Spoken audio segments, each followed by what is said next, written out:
Hello. How you doing? Very well. Welcome to number 42, Mr. Cullum. Thank you for having me. It's a pleasure to be here. This is my lovely family. It's her birthday tomorrow. He hasn't bought her a present. Can you believe that? 40 years. He's never bought one present, David. Can you believe it? Professionalism. Hello, Jimmy. Oh, you're so cute. I could just... Good, I'll show you my organ.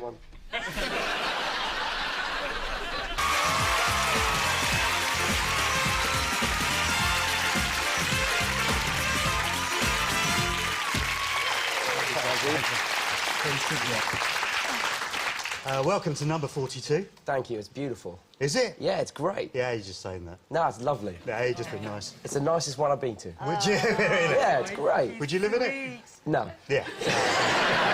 But let me start off by saying you are the biggest selling British jazz artist of all time. Yeah.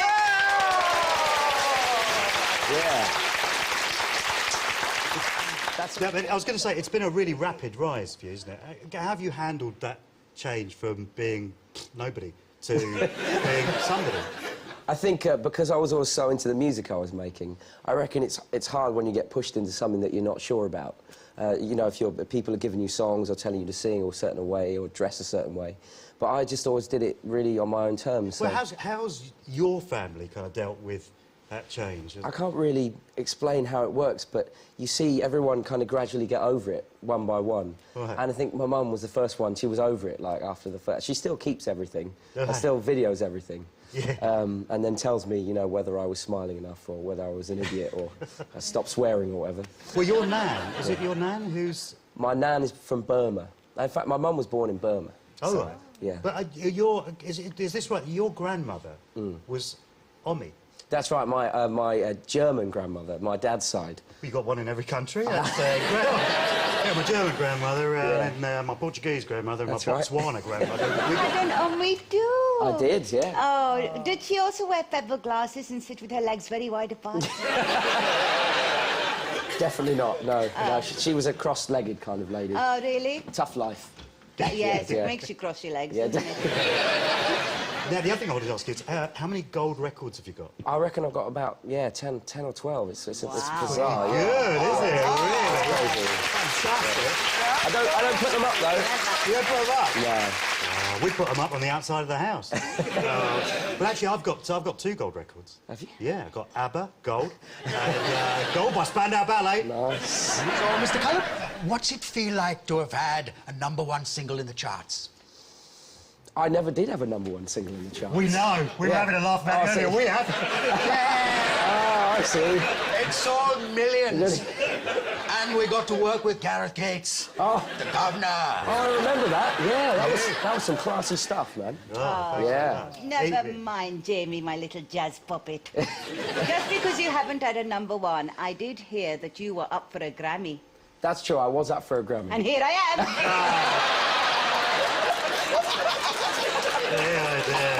You can just see that. I'm amused and slightly frightened. Yeah. That's my life. Yeah.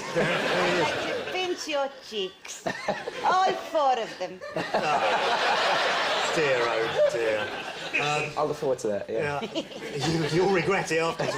When you're in casualty at 3 o'clock in the morning, trying to explain where the bite marks came from. And the teeth that are still left on there. Mum. Jamie, you grew up near Malmesbury in Wiltshire. That's right. It's a bit rough round there. It's about the opposite of rough. There's just a lot of farmers. I believe the vacuum cleaner multi-millionaire James Dyson hails from Malmesbury. Absolutely. I worked in the Dyson factory for 10 days. Did you? I did. And then what happened? Well, it was the most unbelievably boring thing I've ever done, so I had to... Did you? Is that something you wanted to do, or were you just sucked in? No, it was my...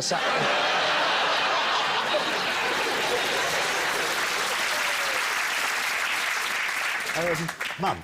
Jamie, both your parents have very exotic backgrounds, don't they? They do, yeah. Like? So my mum always used to say she was born on a house on stilts in Burma, near Rangoon. So she was born there and she came over here when she was 4. and my dad was born in Jerusalem. You know, Jamie, darling, I once had a boyfriend from Burma. He was a tiny little man, but strong as a ram. Sadly, smelt a bit like one as well. But he had enough body hair to knit with.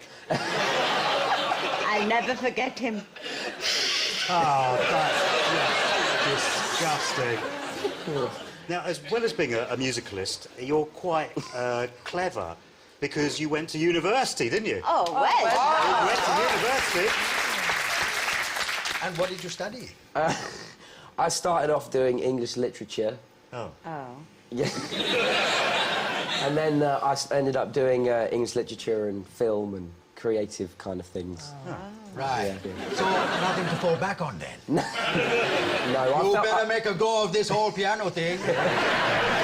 In fact, I studied not far from you at Reading University. Reading Uni, yeah. I went to, there's one of the most respected academic institutions in the world, very near Reading, which is, of course, Slough Tech, where I did my retakes. There you go. Mr. Cullum, are you aware of the industrial area of Reading called the Winnersh Triangle? I do know the Winnersh Triangle, yeah. It's a mysterious area. A bit like the Bermuda Triangle. A friend of mine, Mr. Khan, set up his business there. Interfish. A bit like Interflora, but with fish. You could send a fish for any occasion. You know the sort of thing. A haddock for a wedding, a bag of pilchards for a funeral. One night, his business simply vanished, leaving only a faint trace of kippers. And Spooky. it's not exactly the sequel to the Da Vinci Code, is it? Really? What am I supposed to say? Well, whatever you like, mate. Do you ever experience anything like that in the Winnersh Triangle? That's the oddest fish-related story I've ever heard. Oh, stick around, you'll hear a lot. Yeah. Actually, I wanted to ask you, darling, you're a brilliant musician and you're a film scholar, so answer me this. What is the best film with a piano in it? Actually, the film, it was probably one of the films that made me want to be a jazz musician was watching The Fabulous Baker Boys. Oh, yes. Yeah, I remember that film, and Michelle Pfeiffer in the red dress. On the piano. On the piano, yeah. Wonderful. I like Fight Club. Has that got a piano in it? I don't know, but it was very funny, Jamie. I've seen it. I've seen it, yeah. I don't remember the piano bit, though. No, she just finds random violence very amusing. My grandmother loves violent films. Really? She always goes, "Oh, Jamie, I like the violence," she says. Oh, she Welsh? Yes. It was either that or she was Punjabi. I didn't trying to know do one of the two. I'm trying to do a Burmese accent. Is that how they speak in Burma? They all got Welsh Yeah, they're all accents? pretty Welsh, yeah. Jamie, darling, have you ever done it on a piano? I'm not sure whether I should answer this question. I've done it near a piano. What are we talking about? Too late now, mate. Horizontal improvisation. Oh, I did it on a tractor once. And I managed to get a tune out of it. Oh, that is disgusting. Now, the other thing is that you played piano with some of your heroes now, which is, of course, you know, really exciting and stuff. Did you play with Elton John? You played... I did. I've got a chance to kind of play and meet people like Elton John, Stevie Wonder, Brian Wilson, Wow. Neil Young. It's just that's the greatest privilege I've had on this 3-year kind of journey. And you also went to Elton's wedding, didn't you? Who is the lucky lady? Dad? Elton John's gay? What? And married? His wife's gonna go spare. Ignore him, darling. Did you get David and Elton a lovely present? I couldn't think what to buy them, really. So I just turned up and got pissed, really, instead. I thought that was quite a good present.